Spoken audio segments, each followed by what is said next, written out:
नमस्कार साथियों, स्वागत है आपका हमारे YouTube चैनल फोकस IAS पर। आज के पीआईबी में हम 15 जून से लेकर 21 जून तक का सारे पीआईबी जितने भी इम्पोर्टेंट हैं वो सब डिस्कस करेंगे। इसमें जो है आपके लिए प्रीलिम्स और मेंस के जो भी मोस्ट इम्पोर्टेंट फैक्ट्स हैं वो सब डिस्कस करेंगे। तो शुरू करते हैं अपना पीआईबी। देखिए, ये सब यहाँ अटैच किया गया है और जो भी एक्स्ट्रा इन्फॉर्मेशन है वो आपको दे दी जाएगी। पहली न्यूज जो है हमारी ये है अगथियार द यूनिफायर।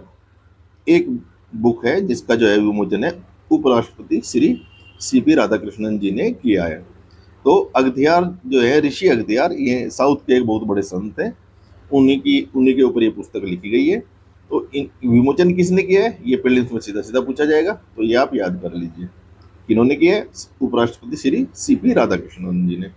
इसके बाद जो है ये दो क्वेश्चन इससे बन सकते हैं कि इसके राइटर कौन है, ऑथर कौन है, और इनके जो है ट्रांसलेटर लेटर कौन है जिन्होंने इसको तमिल भाषा में ट्रांसलेट किया है।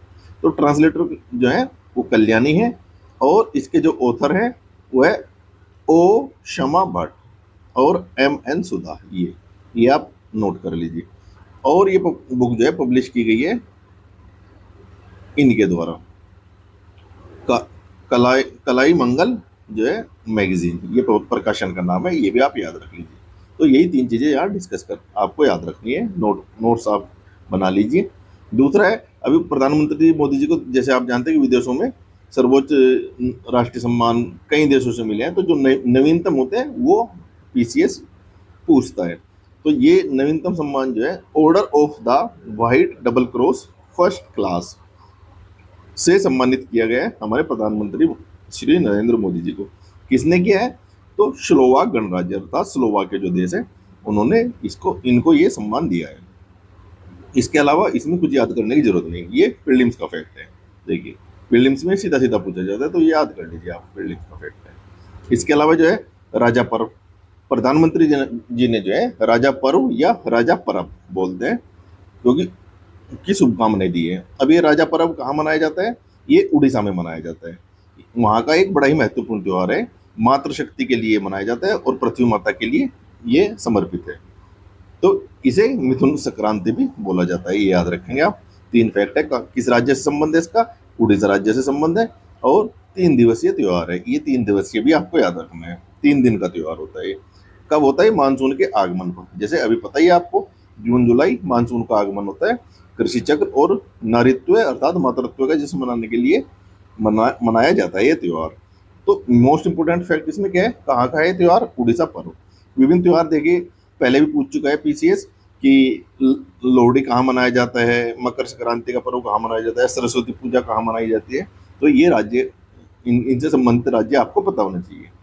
अब ये देखिए, अगली न्यूज जो है फ्रांस और भारत का जो है इनोवेशन रोड मैप, इससे संबंधित ये एक न्यूज है। इसमें क्या याद करना है आपको? भारत और फ्रांस ने संयुक्त रूप से देखी भारत फ्रांस नवाचार वर्ष 2026। तो ये सीधा सीधा क्वेश्चन है कि नवाचार वर्ष 2026 किन दो देशों के संबंध में मनाया गया है या निर्धारित किया गया है? तो ये फ्रांस और भारत से संबंधित है।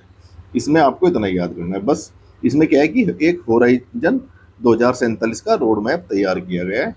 2047 आपको पता ही है कि भारत की जो है आज़ादी को पूरे 100 वर्ष हो जाएंगे और भारत का सपना है कि 2047 तक विकसित भारत हो जाए। तो उसी से संबंधित ये है। इसमें विकसित भारत 2047 का दृष्टिकोण है और प्लस फ्रांस 2030। देखिए, फ्रांस का 2047 नहीं है, याद रखना है कि फ्रांस का 2030 का जो है ये एक टारगेट है। जैसे भारत का विकसित भारत का है 2047, इसलिए फ्रांस 2030 उन्होंने भी कुछ लक्ष्य रखे हुए हैं अपने विकास के लिए। तो ये दोनों मिलाकर आगे बढ़ा जाएगा और इसलिए नवाचार वर्ष जो है 2026 को घोषित किया गया है। इसमें क्या होगा? यही टेक्नोलॉजी के ऊपर सहयोग होगा। AI, नवाचार, है ना, research and development, cyber space, स्वास्थ्य, संस्कृति और अर्थव्यवस्था तथा शैक्षणिक संबंध, इन सब के ऊपर जो है साझा प्रयास किए जाएंगे भारत और फ्रांस के द्वारा। आगे देखते हैं। ASI अर्थात आर्कियोलॉजिकल सर्वे ऑफ इंडिया, जो ये पुरातत्व विभाग जो होता है भारत का, और डेनमार्क के नेशनल म्यूजियम के बीच एक ऐतिहासिक समझौता हुआ है। क्या समझौता हुआ है? डेनमार्क का डेनिश एक जहाज था जो पहली बार भारत आया था। इसका नाम था ओरेसन, ये याद रख लीजिए। ये जलमग्न हो गया था। कहाँ? पुदुचेरी के आसपास, मतलब यहाँ कहीं जलमग्न हुआ था। तो उसकी अब खोज की जाएगी। उसके लिए समझौता हुआ है किसके मध्य? एएसआई अर्थात भारतीय पुरातत्व सर्वेक्षण विभाग और ये नेशनल म्यूजियम जो डेनमार्क का है। तो ये समझौता किसके बीच हुआ है और किस जहाज के लिए हुआ है, तो ये आप याद रखेंगे। ये इसमें इतना इम्पोर्टेंट है, इससे ज़्यादा आपको याद नहीं रखना है। आगे चलते हैं। भाषिणी ऐप आपको पता है कि जो भारत की 22 आधिकारिक भाषाएं हैं उनको जो ट्रांसलेशन के रूप में इसका प्रयोग किया जाता है, कुंभ में भी इसका प्रयोग किया गया था। तो भाषिणी ऐप बड़ी ही महत्वपूर्ण है। अभी आपने देखा होगा भाषिणी ऐप जो है ये कई देशों के साथ समझौते कर रहे हैं। इसमें अभी जो लेटेस्ट है ये भारत का ही जो गवर्नमेंट ई मार्केट प्लेस है ई जेम्स, उसके तहत जो है उसके साथ जो है ई जेम्स ऐसे है ना के साथ भाषिणी ऐप का समझौता हुआ है। ई जेम्स का क्या होगा? ई जेम्स आपको पता है कि एक ऑनलाइन पोर्टल होता है किसानों के लिए जो अपनी फसल बेच सकते हैं और अन्य जो सामान है वो भी बेचा जा सकता है। इसमें गवर्नमेंट ई मार्केट प्लेस है, जैसे ई मार्केट प्लेस अमेजन होता है, वहाँ कोई भी सेलर सामान बेचता है, ये गवर्नमेंट का है। गवर्नमेंट यहाँ से क्या है सार्वजनिक खरीद करती है और कंपनियां अपना सामान बेचती है। तो भाषिणी ऐप जो है उसको उसके साथ समझौता किया है। अर्थात क्या हुआ, अभी तक ये इंग्लिश में था तो अब भाषिणी ऐप जो है 22 भाषाओं में संवाद की सुविधा देगी। तो इससे क्या फायदा होगा? जो एमएसएमई है, स्टार्टअप्स हैं और जो अन्य व्यवसाय है उनसे जुड़े जो कारोबारी है जिनको भाषा संबंधी दिक्कत आती है उनकी वह दिक्कत सोल्व हो जाएगी। तो यही एक न्यूज है, ये भी आप याद रखना। UIDAI जो आधार वाला होता है, UIDAI है ना, ये आधार जो जारी किया जाता है ये इसी संस्था के द्वारा जारी किया जाता है। भारतीय विशिष्ट पहचान प्राधिकरण इसका नाम है। ने हैदराबाद स्थित जो ये अंतर्राष्ट्रीय सूचना प्रौद्योगिकी संस्थान के सहयोग से सोमवार को फेस और आइरिस अर्थात मतलब जो आंख की जो पुतली होती है उससे कैसे पहचान की जाएगी इसके लिए ये एक समझौता हुआ है। तो समझौता नहीं हुआ है, इसमें क्या हुआ है कि कुछ एक इन्होंने एक सम्मेलन किया है जो जिन्होंने वहाँ अच्छा काम किया उनको विजेताओं को सम्मानित किया गया है। तो ये आपको याद रख लेना है, बस इसमें इतना याद है। कहाँ हुआ ये? हैदराबाद में है ना, हैदराबाद में, ये आपको याद रखना है। आगे चलते हैं। देखिए ये बिहार से संबंधित न्यूज है, बड़ी महत्वपूर्ण न्यूज है। बिहार के मुख्यमंत्री जो श्री सम्राट चौधरी ने भोजपुर में क्या किया है? इंटीग्रेटेड एक्वा पार्क की आधारशिला रखी है ना, और पटना में NFDB क्षेत्रीय केंद्र का उद्घाटन किया। तो बीपीएससी के लिए इंपोर्टेंट है, पीसीएससी में भी पूछ सकता है, यूपीपीसीएससी भी। इसमें क्या होगा कि जैसे हाई वैरायटी जो बीज होते हैं, उच्च गुणवत्ता वाले बीज होते हैं, उनको बढ़ावा दिया जाएगा। और इसकी लागत क्या है? 31.21 करोड़ की लागत से एक्वा पार्क का निर्माण किया जाएगा। इससे क्या होगा? मत्स्य पालन को बढ़ावा दिया जाएगा और ब्लू इकोनॉमी को जो है बल मिलेगा। ब्लू इकोनॉमी, जब भी आपका जो है ब्लू इकोनॉमी के ऊपर क्वेश्चन आता है समुद्री अर्थव्यवस्था के ऊपर, तो इस प्रकार के आप एग्जाम्पल दे सकते हैं। अच्छा, मुंबई में क्या हो रहा है? ये मुंबई अंतर्राष्ट्रीय फिल्म महोत्सव का 2026 की शुरुआत हुई है। तो ये हर साल मुंबई में ही होता है, तो इसका स्थान पूछ लेता है कई बार, तो ये याद भी रहेगा आपको। इसका नाम ही यही है, मुंबई अंतर्राष्ट्रीय फिल्म महोत्सव। और अगर पूछता है तो बता देना है। इसमें देश विदेश की हस्ती आती है, जो विश्व की जो प्रसिद्ध मूवीज हैं वो दिखाई जाती है और कुछ पुरस्कार दिए जाते हैं।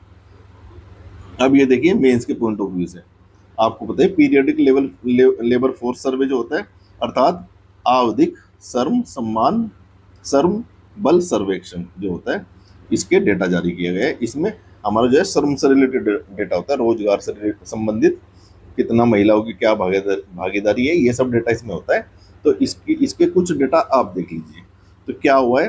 पहला डेटा ये है कि देखिए कुल मिलाकर मई 2026 में श्रमिक जनसंख्या अनुपात 15 वर्ष से अधिक के जो होते हैं श्रमिक 51.4% रहा है, जबकि अप्रैल 2026 में यह 52.2% था और मई में ये आपको याद नहीं करना, मोटी मोटी डेटा याद कर लेना है क्योंकि मेंस में एक या दो ही डेटा इससे आपके काम आएगा। शहरी जो है श्रमिक जनसंख्या अनुपात कितना है? 46.6% पर लगभग स्थिर है, इससे पिछले माह भी यही था। शहरों में बेरोजगारी दर, क्योंकि देखिए ये डेटा प्रीलिम्स में तो नहीं पूछेगा लेकिन आपको मेंस के लिए डेटा मिल जाएगा। कई बार क्या होता है कि बेरोजगारी दर, शहरी बेरोजगारी दर क्या है, ग्रामीण बेरोजगारी दर क्या है, ये आप कंफ्यूज रहते हैं। तो यहाँ से ही डेटा लिख दीजिए कि मई 2026 में यह कितनी है? लगभग 6.4% रही है। तो इतना ये डेटा आप मेंस में प्रयोग करेंगे। शहरी पुरुषों में ये 5.9 है और ये आप क्या है मेंस में काम कर सकते, यूज कर सकते हैं। मोस्पी के द्वारा ये जारी किया गया है।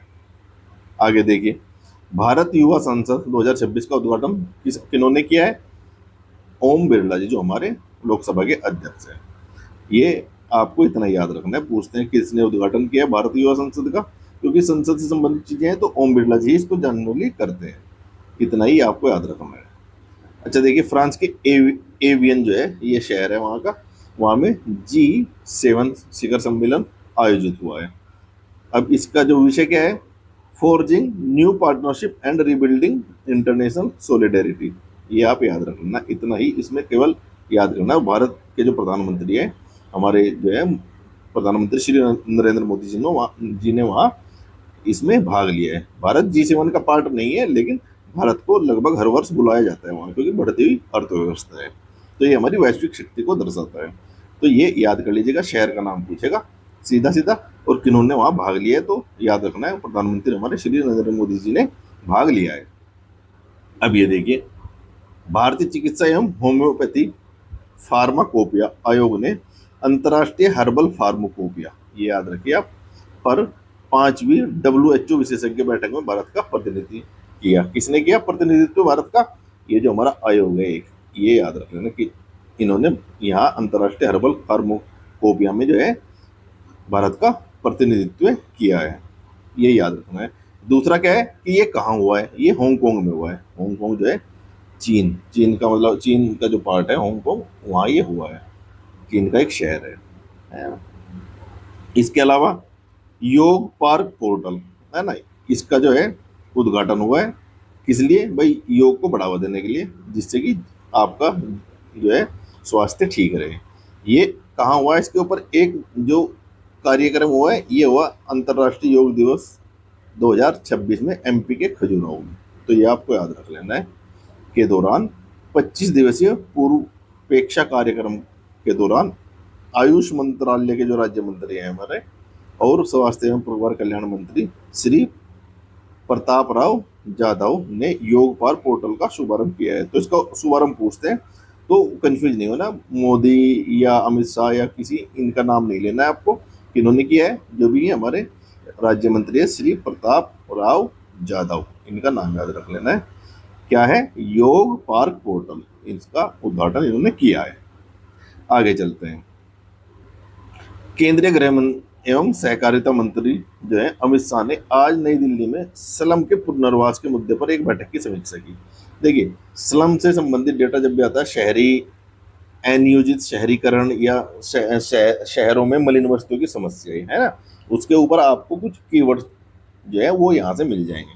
देखिए, दिल्ली में कितने कितने लाख परिवार लगभग स्लम में रह रहे हैं? तो 4 लाख परिवार। ये डेटा आप मेंस में याद रखेंगे, है ना?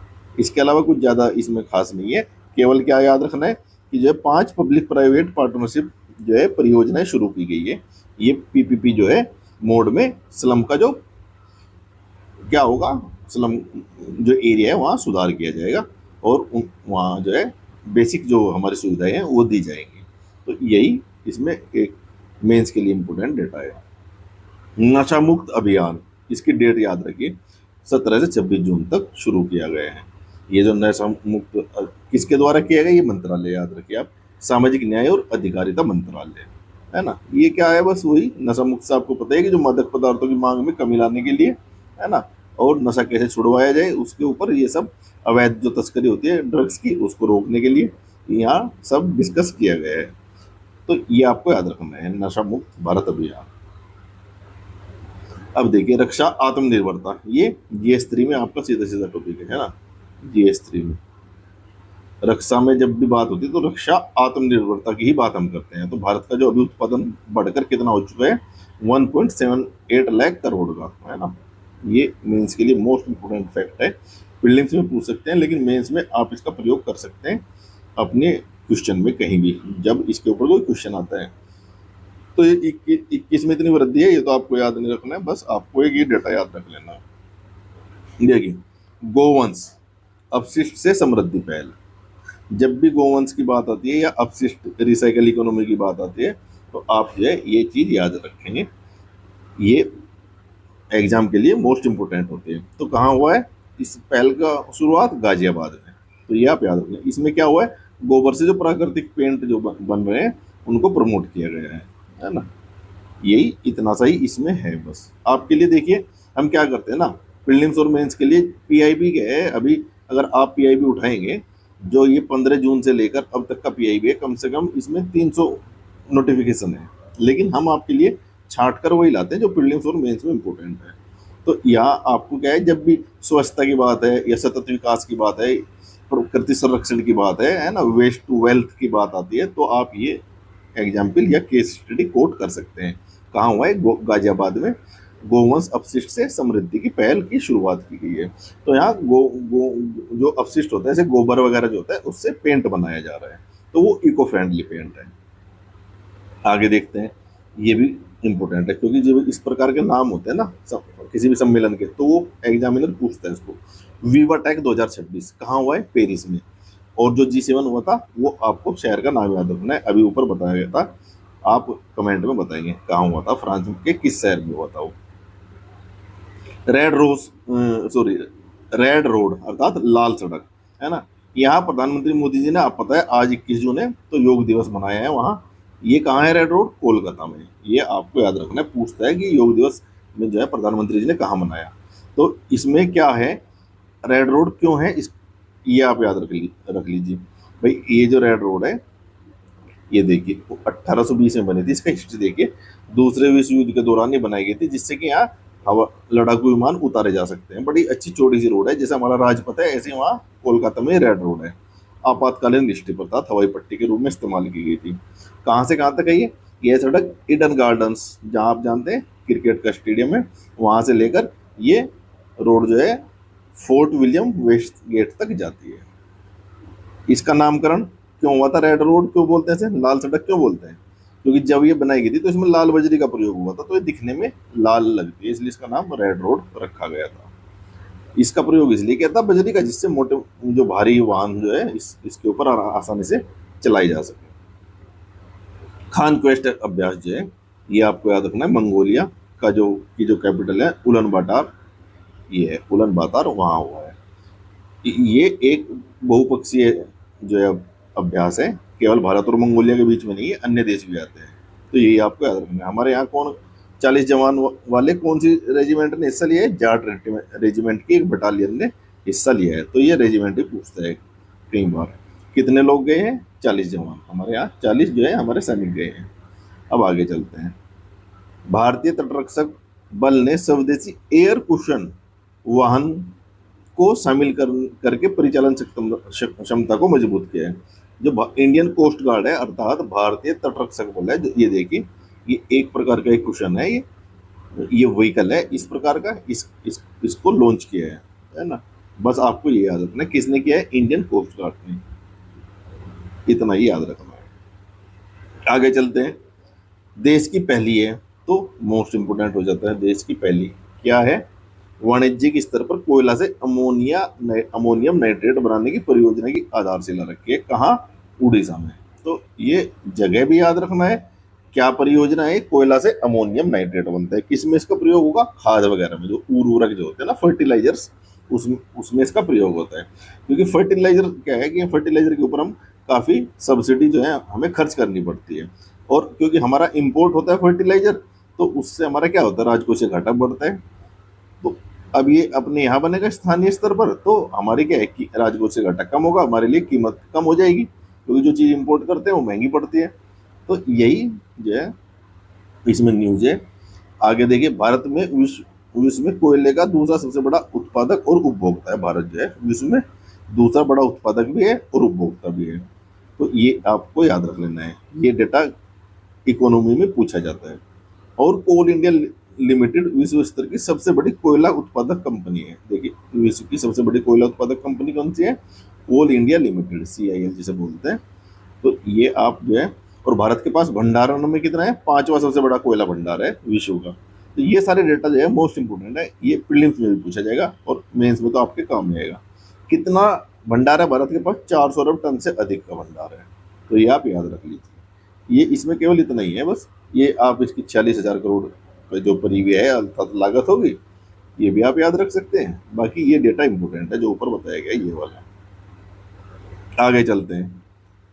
ये 3 स्वदेशी जो नौसैन्य युद्धपोत हैं, ये सीधे सीधे पूछे जाते हैं कि कहाँ इन कमीशन किया है और किस कंपनी द्वारा ये निर्मित है और कौन से प्रोजेक्ट के तहत इनका निर्माण हुआ है। तो आपको क्या याद रखना है कि जो ये देखिए, भारतीय नौसेना में बने प्रथम पंक्ति के 3 युद्धपोत दूनगिरी, संशोधक और अग्रय, इनके नाम याद रख लीजिए, को 21 जून अर्थात योग दिवस के दिन जो है कोलकाता में कमीशन किया गया है ना। ये किसके द्वारा बनाएंगे, देखिए कोलकाता के गार्डन रिच शिप बिल्डर्स एवं इंजीनियर्स द्वारा तैयार किए गए थे ये जहाज।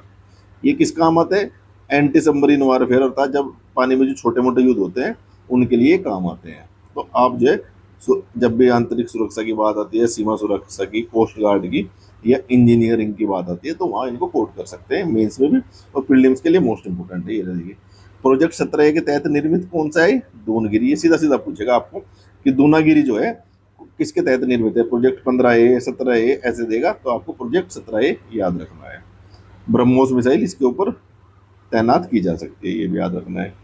एक ही है संशोधक, ये क्या है, हाइड्रोग्राफिक सर्वे करने के लिए काम है, असैन्य कार्यों के लिए। देखिए ये सैन्य कार्यों के लिए नहीं है, जैसे ये ऊपर वाला सैन्य कार्यों के लिए है दूनागिरी, लेकिन संशोधक जो है असैन्य कार्यों के लिए उपयोग किया जाएगा। अर्थात कोई भी शोध करनी है, रिसर्च एंड डेवलपमेंट करना है समुद्र के अंदर, तो ये वहाँ उसके लिए हेल्प करेगा।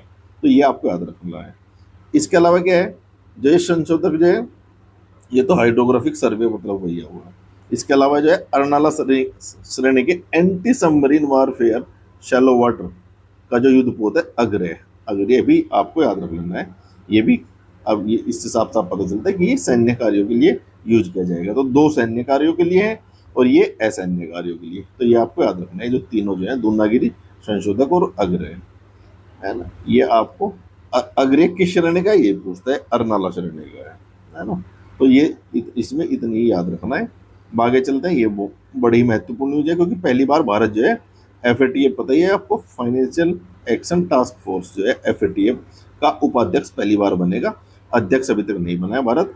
FATF का कार्य आपको पता है मनी लॉन्ड्रिंग के ऊपर जो है ये नजर रखता है कि जो है जो पैसा जो है देश जो है आतंकवादी गतिविधियों में तो नहीं लगा रहा है कोई देश।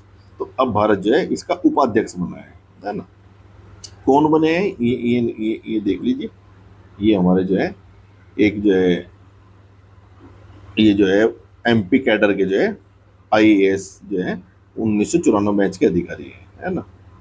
नाम नहीं पूछेगा लेकिन फिर भी आपको इनका नाम पता होना चाहिए। नाम बताएंगे आप कमेंट में। इनका नाम वैसे विवेक अग्रवाल है। आगे देखिए, अभी जो है ये तो FATF के उपाध्यक्ष बने हैं, लेकिन साथ में FATF के अध्यक्ष भी बने हैं। ये मतलब 1 जुलाई से इनका कार्य शुरू हो जाएगा दोनों भाई। ये अध्यक्ष कौन बने हैं, जोइल्स थॉमसन, ये भी याद रख लेना। दोनों याद रखने हैं आपको। विवेक अग्रवाल भारत के हैं और ये विदेशी हैं, यूके मूल के, है ना। यूके मूल ये लिखा हुआ है यहाँ। तो ये जोइल थॉमसन है, जोइल्स थॉमसन, और विवेक अग्रवाल उपाध्यक्ष है, वो अध्यक्ष है।